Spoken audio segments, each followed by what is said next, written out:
All right, Michael Wickerson here, Wickerson Studios. Absolutely enjoying everything. Right click in Rhino, navigate the bubble car, a huge script I made a few years ago while trying to learn Rhino.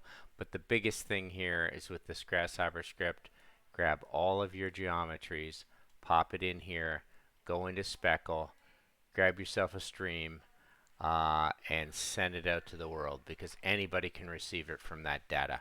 And boom, you can do whatever you want to it. So what's really happening here? From this script, everything's packaged down into this little tiny area, and we're over in Speckle. And anybody from that can jump in here and fork and ask and jump from that main over to whatever you want to do with it. Absolutely insane. Takes a little while to load. It was a clumsy script to make, but I am just ecstatic with what's happening. So we'll leave it at that.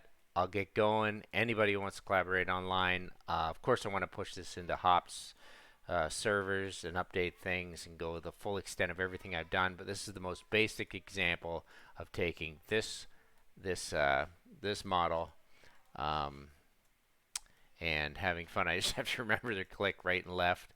I think I left off a little bit of blue here, but pretty fantastic. Once again, I just have to get my fingers right. Pretty fantastic.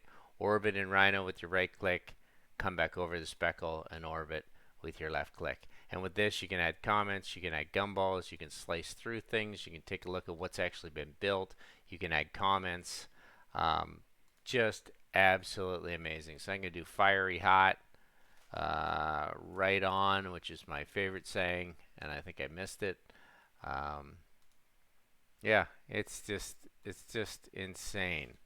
Right on. Oh, and let's see where we can go with this. Very cool. I can send it to whoever I want. I'm not sure where I want to go. I love it. And we will be sharing files live and jumping in and out and playing around with what's happening. Of course, I want to get 40 animation oscillations happening. I want to get my Hop server going. I want to push this to all the libraries of Python through Hop server and all the way through toolpaths to take it into additive manufacturing. There's no stopping us now. Thanks very much.